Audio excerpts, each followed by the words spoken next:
Marilah peribadatan kita pada pagi hari ini kita akan mulai bersama-sama dengan pengakuan bahwa pertolongan kita adalah dalam nama Tuhan yang menjadikan langit dan bumi.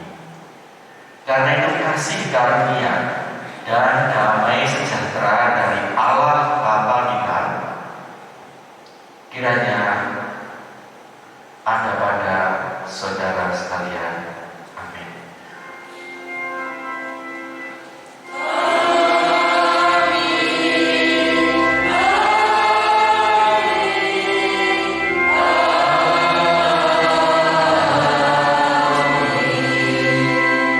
Kami persilakan duduk. Bapak Ibu, saudara-saudara, kepunyaan Tuhan Yesus Kristus. Dalam peribadatan ini, mari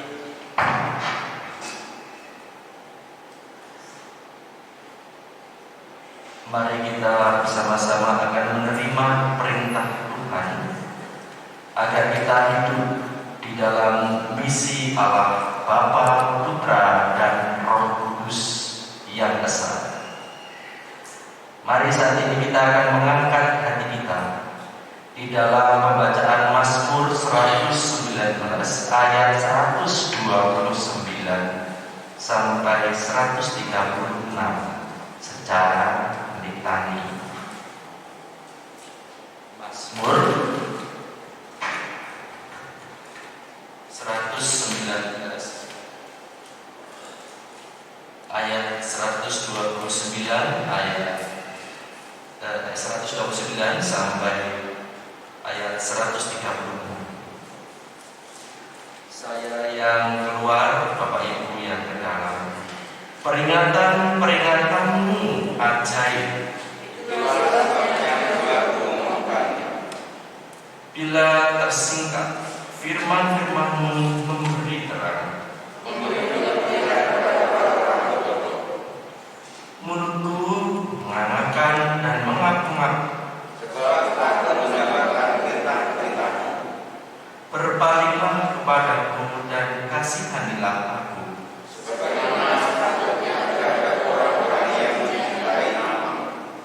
Teguhkanlah langkahku oleh janjimu,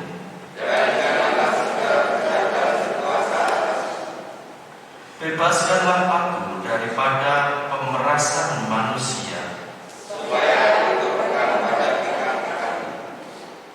sinarkan hambamu dengan wajah,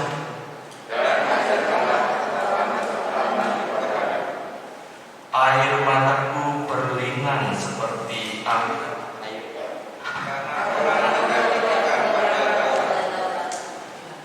Mari kita angkat pujian kita untuk memuliakan keagungan Tuhan kita. Haleluya, pujilah Allah yang Maha Agung, Allah yang Maha Esa. Hidup satu sampai dua. Haleluya.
Yesus Kristus, setiap orang yang bertobat dan percaya beroleh jalan kelepasan dosa dan maut, serta hidupnya akan dikuatkan oleh Roh-Nya yang kudus, sebagaimana dinyatakan Tuhan melalui Rasul Paulus dalam surat Roma 8 ayat 29 sampai ayat 32.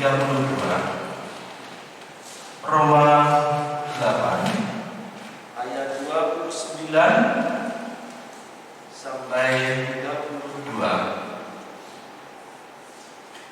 Sebab semua orang yang dipilihnya dari semula, mereka juga ditentukannya dari semula untuk menjadi serupa gambaran anaknya, supaya ia, anaknya itu, menjadi yang sulung di antara banyak saudara. Dan mereka yang ditentukan dari semula, mereka itu juga dipanggilnya. Dan mereka yang dipanggilnya, mereka itu juga dibenarkannya. Dan mereka yang dibenarkannya, mereka itu juga dimuliakannya. Sebab itu, apakah yang akan kita katakan tentang semuanya itu? Jika Allah di pihak kita, siapakah yang akan melawan kita? Ia yang tidak menyayangkan anaknya sendiri, tetapi yang menyerahkannya bagi kita semua, bagaimanakah mungkin ia tidak mengaruniakan segala sesuatu kepada bersama-sama dengan Dia? Bapak Ibu Saudara yang dikasihi Tuhan, demikianlah berita anugerah dan petunjuk baru dari Tuhan.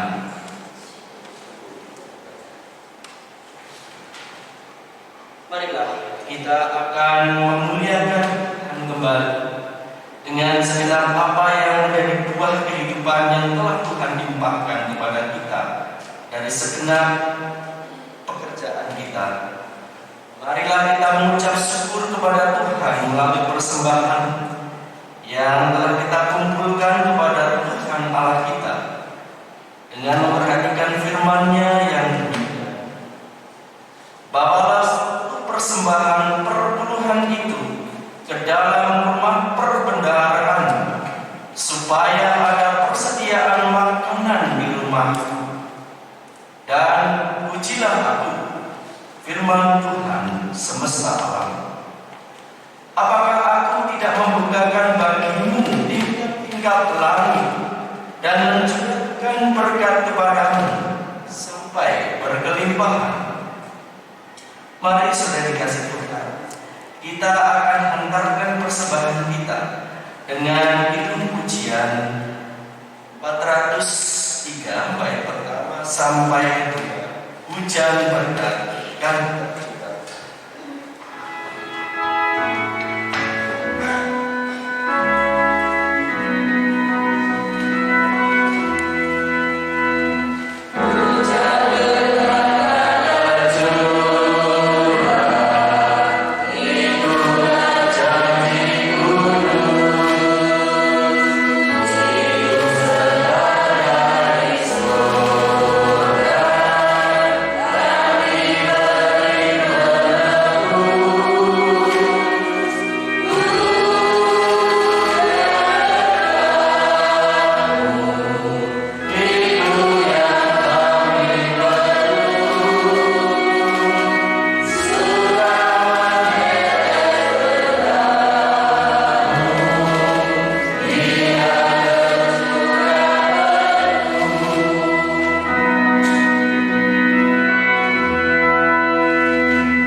menerima pelayanan sabda Tuhan.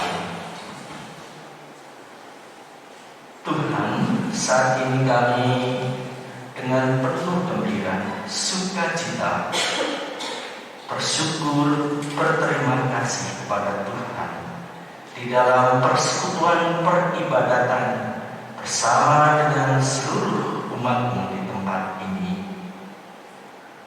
Memang segala sesuatunya adalah layak untuk kami aturkan kepadamu, karena kasih pemeliharaan-Mu, kesetiaan-Mu yang senantiasa tidak pernah berhenti kepada kami. Bahkan dengan kuasa Roh-Mu yang kudus, maka kasih karunia yang telah tercurah di dalam penebusan Kristus senantiasa bisa menjadi kekuatan bagi kami untuk menjalani kehidupan dan hari-hari kami di tengah tantangan dan kesulitan. Dan semuanya berakhir dengan sukacita tak kala kami memandang Tuhan dengan syukur. Karena itu Tuhan, saat ini kami datang kepadamu dengan mengaturkan persembahan ini. Kiranya Tuhan layakkan, Tuhan berkenan untuk menerima dan memakai di tengah-tengah pekerjaan-Mu dalam pelayanan gereja-Mu di tempat ini, Gereja Kristen Jawa Immanuel Surakarta seluruhnya, baik yang ada di tempat ini di Ngasinan ataupun yang ada di Ngoresan, di Panggung Kecil, maupun yang ada di Pujan Sawit. Kiranya pekerjaan Tuhan di dalam menyatakan kerajaan surga sungguh-sungguh semakin hari semakin nyata, menyentuh dan menjadi sebuah pengharapan, pemulihan, pembaruan bagi kehidupan umat-Mu. Demikian pula orang-orang lain di sekitar kami, sehingga dengan itu pula menjadi sarana pemberitaan kesaksian tentang Injil-Mu, Injil Kristus. Banyak orang yang tahu, banyak orang yang mendengar, dan banyak orang yang pada akhirnya mau menerima penyelamatan Tuhan. Tuhan, kami mendoakan buat hamba-hamba-Mu yang Kau pilih untuk mengelola persembahan. Berkati mereka, berikanlah hati yang penuh dengan kejujuran, sepenuhnya sekali dengan Tuhan, dan dapat melakukan apa yang menjadi tugas yang Kau berikan dengan sepenuhnya, menjadi jalan kemajuan bagi pekerjaan Tuhan di tengah jemaat-Mu ini.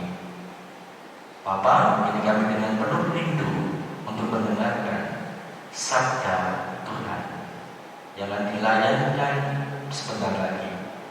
Roh-Mu yang kudus, Roh hikmat, kiranya membuka pikiran dan hati kami, sehingga kami benar-benar dapat mendengar dan menjadi pelaku firman itu. Ada damai sejahtera oleh karena kerajaan surga yang nyata melalui kami dan layak untuk kami bagikan kepada sesama kami. Di dalam Kristus. Amin.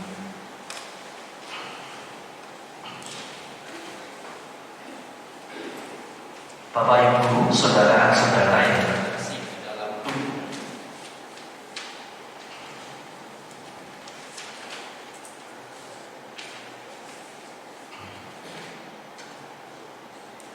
pemberitaan saat ini akan kita terima dari pembacaan Injil Matius 13 ayatnya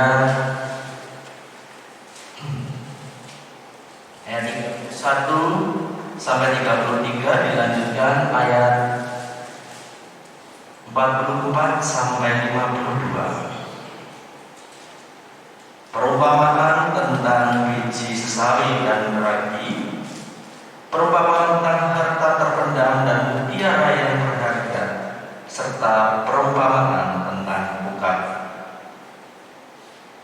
Yesus membenarkan suatu perumpamaan lain kepada mereka.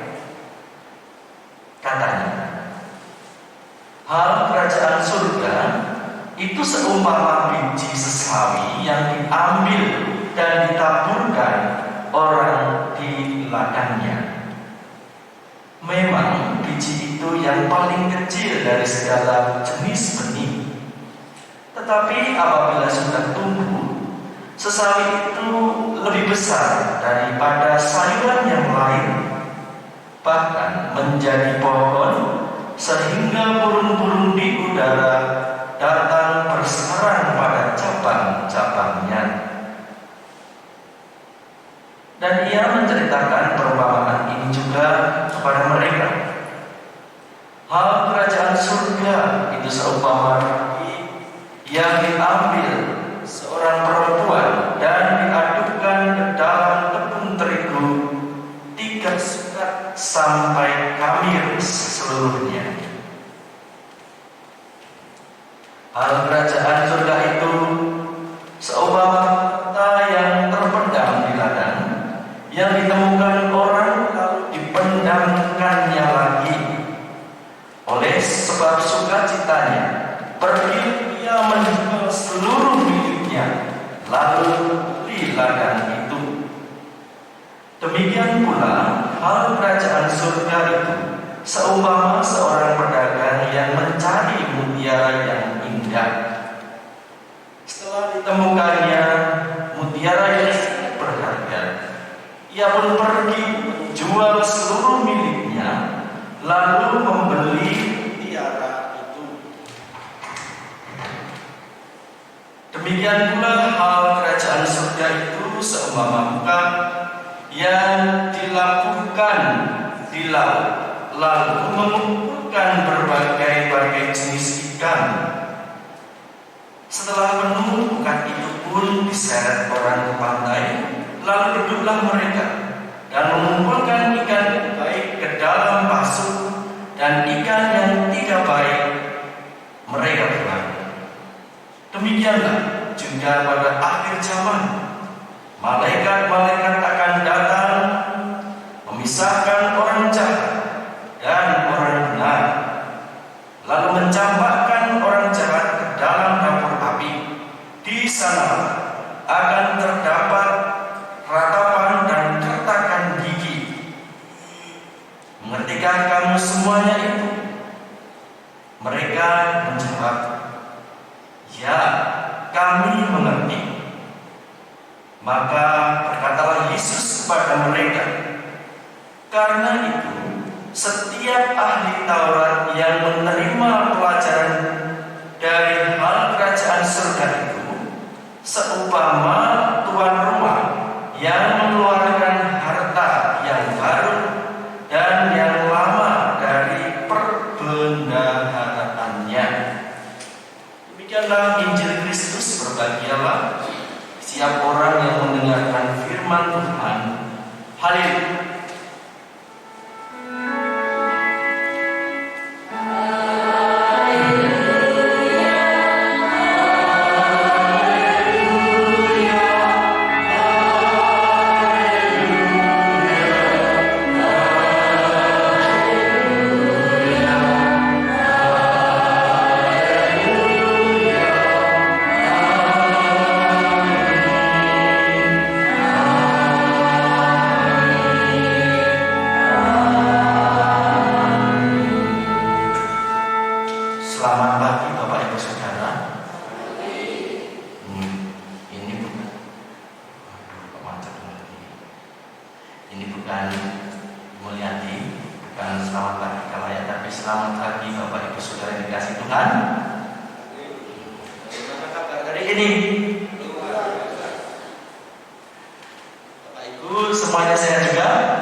Nah, Bapak Ibu dan Saudara yang dikasihi Tuhan, nah untuk bisa mengadakan perubahan,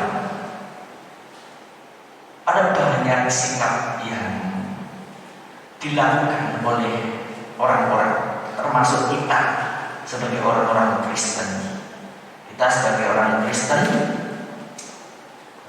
dengan kesederhanaan cara kita berpikir ataupun mencoba untuk tidak mau berpikir yang terlalu jelimet. Nah, apa yang bisa kita lakukan, Bapak Ibu? Yo podo donga sing rajin. Jadi kita harus semakin giat. Syukur kita mencontoh seperti teman-teman kita Muslim sehari 5 kali.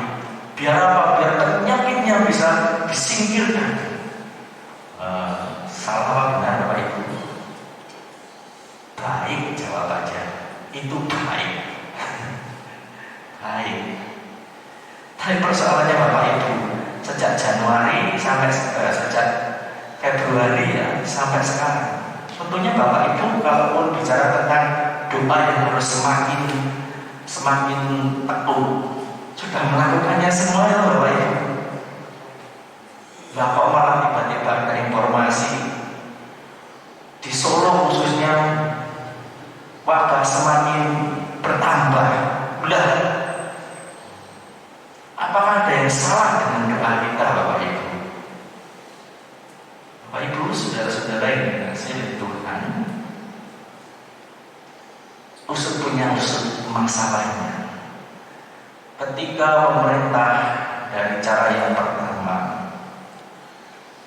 dengan adanya protokoler yang sudah diberitakan, khususnya di Solo, pemerintah Solo itu mengakhiri pada tanggal 29 bulan kemarin dan masuk ke dalam new normal. Lah, ini masalahnya Bapak Ibu. Kita ini ternyata tidak atau banyak yang belum melakukan apa yang menjadi tata cara new normal yang mestinya harus kita lakukan sebagai kelanjutan.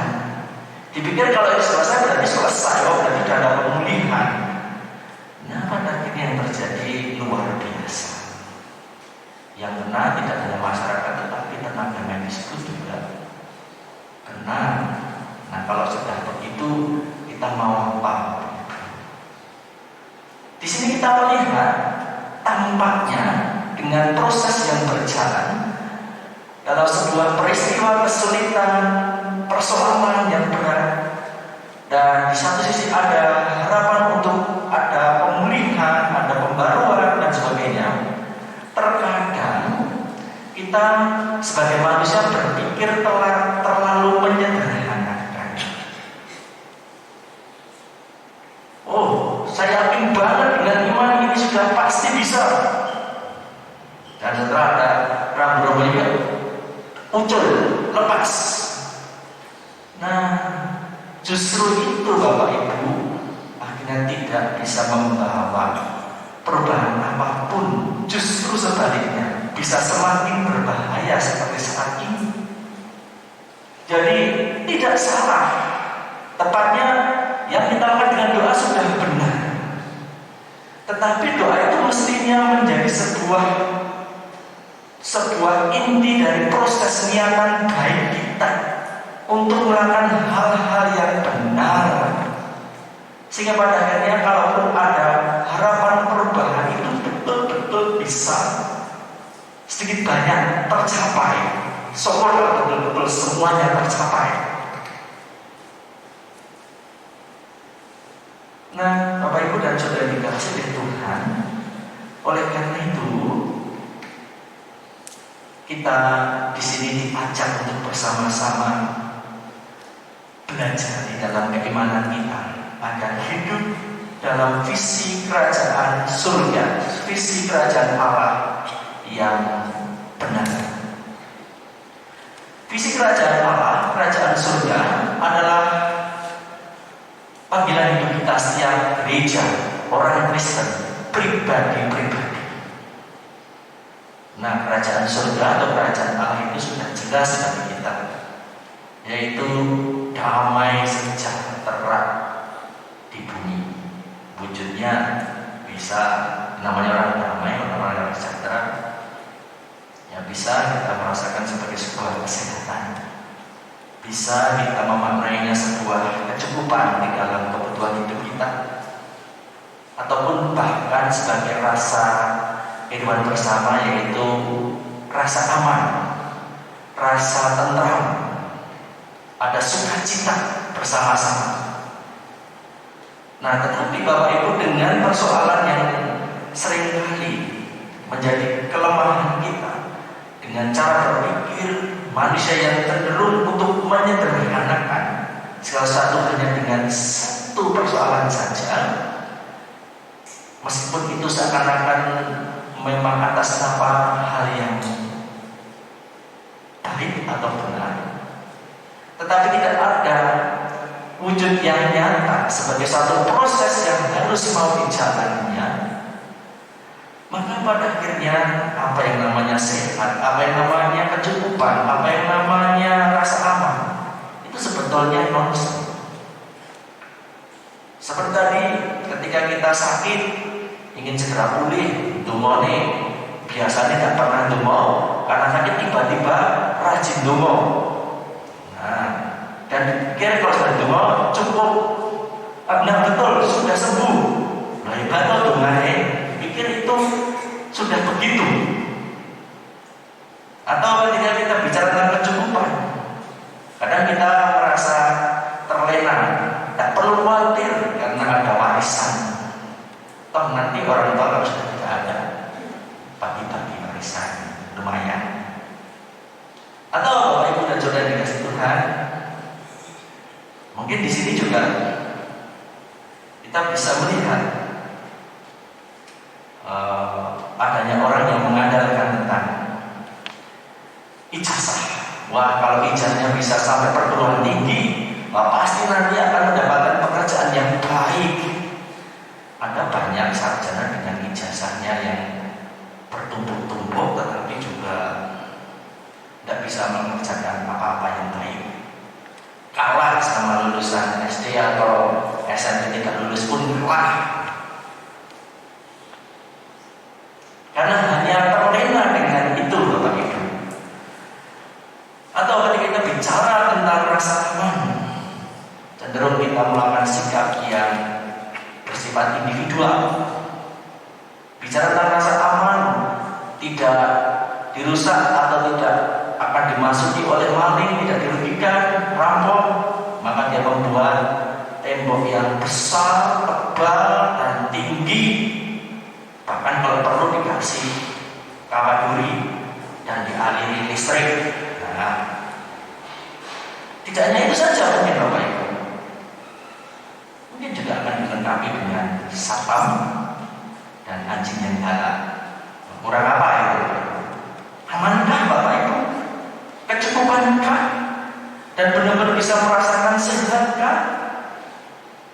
Nah, Bapak Ibu dan Saudara yang dikasihi oleh Tuhan Yesus Kristus, sesungguhnya apa yang menjadi harapan yang baik itu tidak bisa instan begitu saja, tidak bisa disederhanakan begitu saja dengan cara-cara yang menyepelekan terhadap proses. Kita sungguh-sungguh dituntut untuk mau berproses di dalamnya. Dalam proses itu kita dibentuk.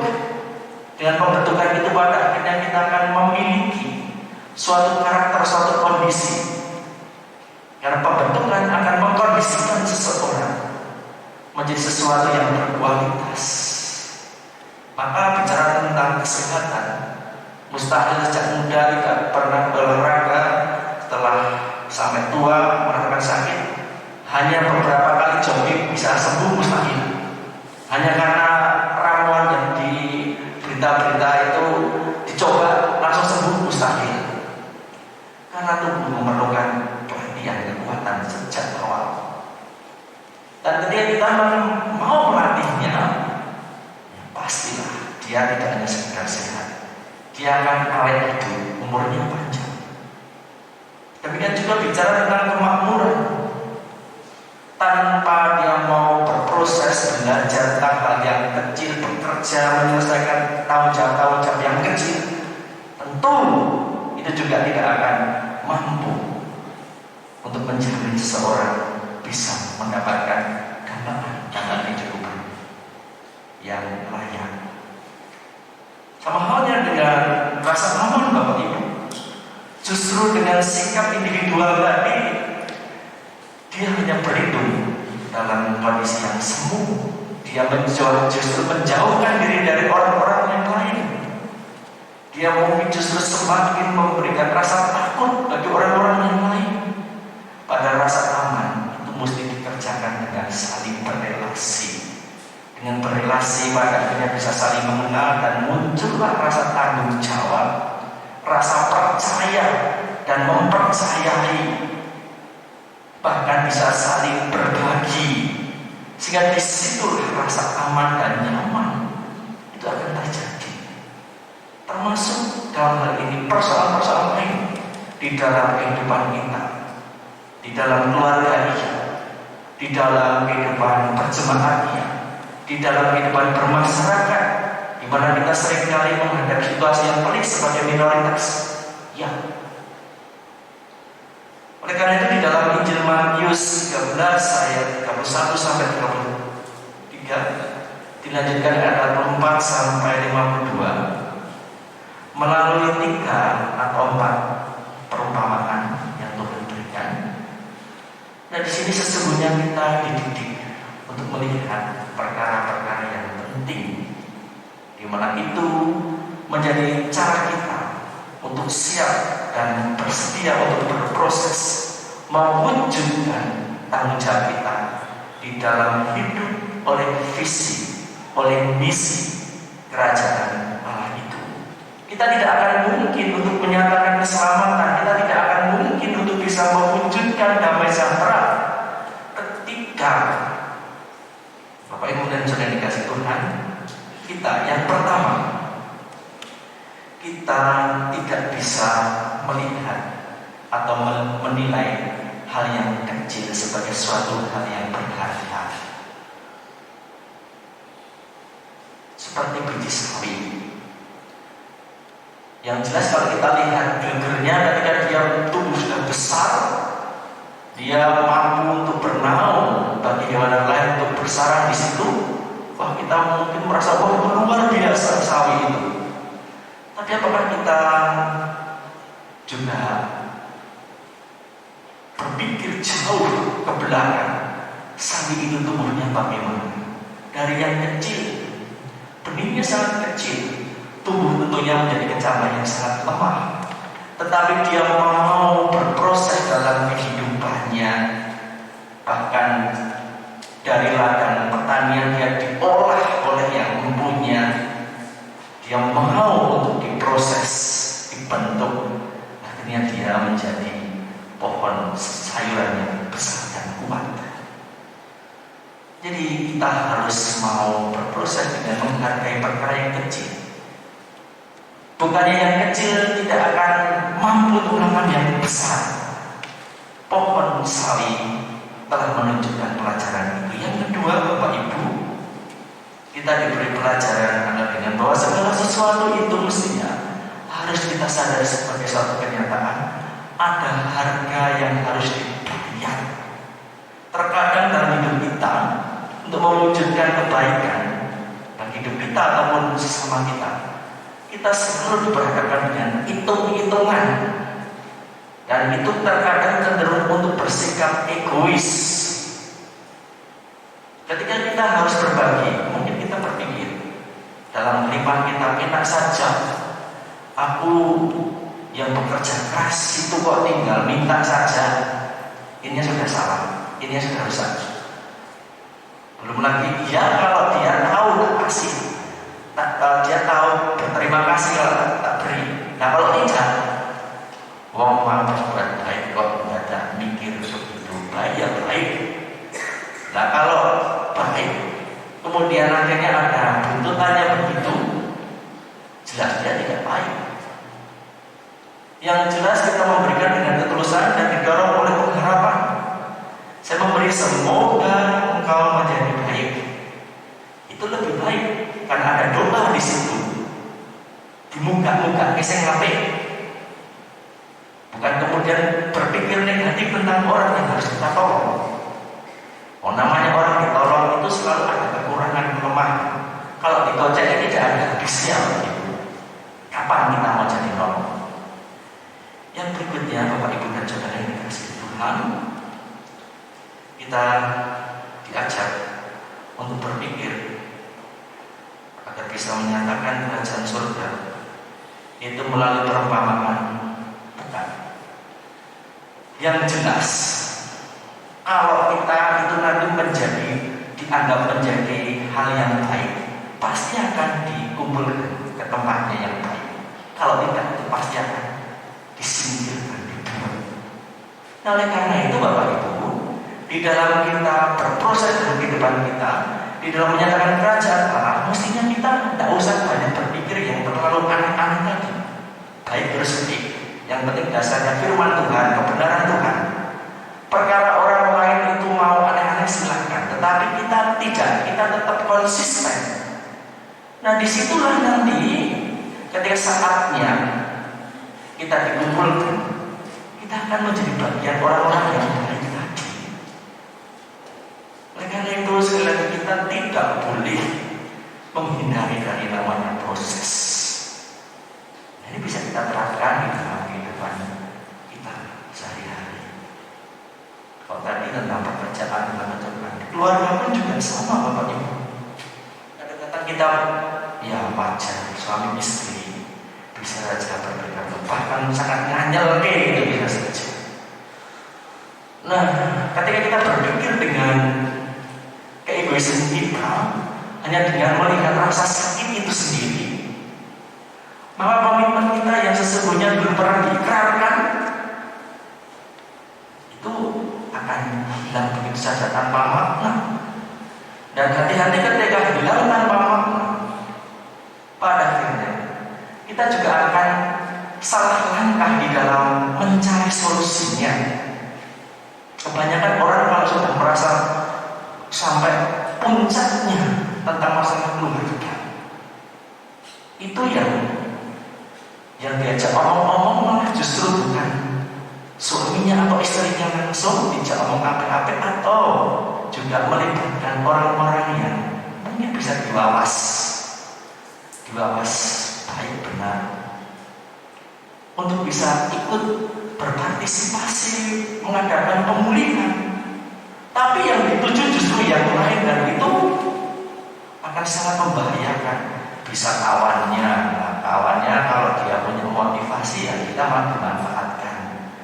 Nah, perlu ya dikerjain sekalian. Itu tidak terjadi, dan itu tidak menyelesaikan. Padahal dulu ketika dia mau membuat keluarga, seperti apa itu dengan gereja membuat pepohonan dengan sungguh-sungguh dan seakan-akan sangat ideal. Wah, pasti Pak, pasti Bu. Nah, tapi ternyata ketika sudah diperhadapkan, nah, gimana itu? Gereja nggak perlu ditinggal lungo. Ojo ngerti, wah itu bahaya sekali Bapak Ibu. Bahaya sekali.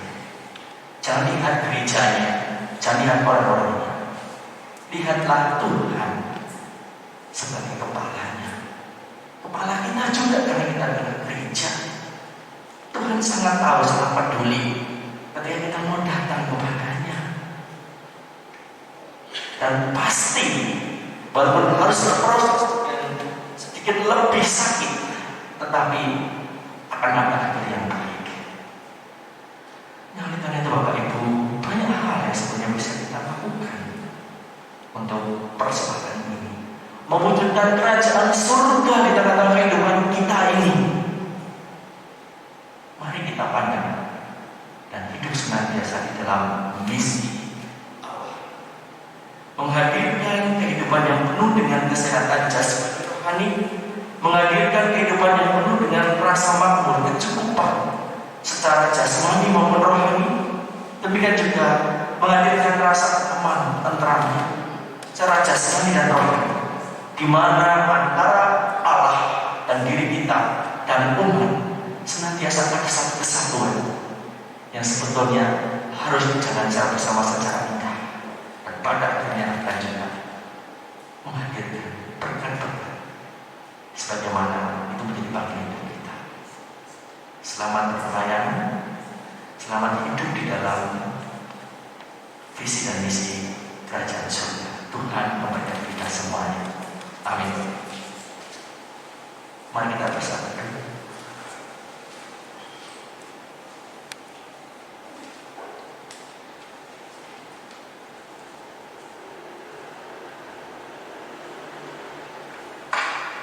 Terima kasih Tuhan, kami telah Engkau berikan terang yang indah oleh kebenaran firman. Salah satu kunci kami bisa menjalani hidup di dalam perutusan Tuhan, hidup di dalam misi kerajaan surga, penuh dengan damai sejahtera, kesehatan, aman dan nyaman, keselamatan, sukacita, bahkan kerukunan dan ketentraman. Maka mampukan kami untuk berproses dari yang kecil agar kami tahu setiap apapun ada nilai yang besar, sehingga pada akhirnya kami pun akan menemukan sesuatu yang besar pula. Mungkin kami tidak begitu sabar, dan itulah kelemahan daging kami. Ampuni kami dan teguhkanlah komitmen yang telah kami nyatakan di hadapan Tuhan. Ketika kami dibaptis, ketika kami sidik, ketika kami hidup sebagai keluarga, ketika kami masuk di dalam kesatuan umat kepunyaan kudus, umat yang kudus tempat ini, dan dimanapun kami berada sebagai satu niatan yang baik, sehingga akhirnya Tuhan, kuasa Roh yang kudus sungguh-sungguh nyata bekerja pada kami, dan Kau melayakkan kami untuk menyatakan perkara yang kecil tetapi memiliki nilai yang besar, dan kami pun percaya untuk bisa melakukan perkara-perkara yang besar. Kami serahkan keluarga kami, anak-anak kami, suami kami, istri kami, jemaatku di tempat ini, saudara-saudara kami maupun saudara tetangga kami, kiri kanan kami, bahkan masyarakat dan bangsa kami. Tuhan, berkatilah kami dengan visimu dan misimu, dan apa yang bisa kami lakukan secara nyata, walaupun itu sederhana, tapi kami tidak menyederhanakan segala sesuatu. Tuhan, saya sedang mendoakan buat penyakit yang ada di tengah masyarakat kami ini. Kami sungguh tetap rindu kiranya Tuhan menolong kami. Tidak hanya sekedar kami beriman dengan kosong, tetapi mampukan kami untuk beriman dengan suatu perbuatan yang nyata, tidak memperdebatkan aturan yang ada. Dan kami percaya aturan dari pemerintah adalah aturan yang menjadi perkenan Tuhan pula dengan segenap kurang dan kelebihannya. Mampukan kami untuk bersama-sama menjadi orang yang bijak. Apapun yang bisa kami lakukan untuk melakukannya dengan baik, sehingga ketika kami merasa kuat tetapi tidak menjadi petaka bagi yang lemah, dan ketika kami berlemah, kami dilindungi dari apa yang menjadi ancaman di sekitar kami. Dan semua hikmat yang bekerja, firman-Mu yang menjadikan kami mengerti akan kebenaran. Tuhan, mereka yang sakit, Tuhan berkati, khususnya mereka yang sakit rentan karena sakit penyakit, usia anak-anak maupun akiso, Tuhan berkati, sehingga saat ini mereka juga harus beribadah di rumah. Tuhan layakkan, Tuhan berkati pula, tetap semangat dan setia kepada Tuhan, tidak akan pernah meninggalkan, bahkan akan semakin dekat dengan persekutuan yang indah, yang semakin lekat dengan keluarga bersama-sama dengan Tuhan. Inilah doa yang sangat kami Tuhan. Dan yang Kau memberkati semua pelayanan kami dalam segenap kondisi yang darurat ini, di dalam Kristus. Amin. Bapak Ibu sudah dikasih Tuhan, mari kita pamit berdiri. Bersama dengan seluruh umat kudus kepunyaan Tuhan sepanjang masa di seluruh bumi, marilah kita meneguhkan pengakuan iman kita dengan mengucapkan pengakuan percaya kepada Allah Bapa yang Maha Kuasa, Khalik langit dan bumi, dan kepada Yesus Kristus anaknya yang tunggal Tuhan kita, yang dikandung daripada Roh Kudus, lahir dari anak darah Maria, yang menderita di bawah pemerintahan Pontius Pilatus, disalibkan, mati dan dikuburkan, bangun dan kerajaan maut. Pada hari yang ketiga bangkit pula dari antara orang mati, naik ke surga, duduk di sebelah kanan Allah Bapa yang Maha Kuasa, dan akan datang dari sana untuk menghakimi orang yang hidup dan yang mati. Aku percaya kepada Roh Kudus, gereja yang kudus dan persekutuan orang kudus, pengampunan dosa, bangkitan dari dan hidup yang kekal. Amin. Kini kita akan duduk dari tempat ini menerima pertusan Tuhan dan berkat pertusannya. Karena itu Bapak Ibu Saudara-saudara dikasih Tuhan, kini arahkanlah hati saudara kepada Tuhan. Jadilah saksi Kristus. Terpujilah Tuhan. Undurlah dengan berkat penyataan Tuhan. Tuhan memberkati saudara dan melindungi saudara. Tuhan menyinari saudara dengan wajahnya dan memberi saudara kasih karunia. Tuhan menghadapkan wajahnya kepada saudara dan memberi saudara damai sejahtera. Amin. Haleluya. Amin.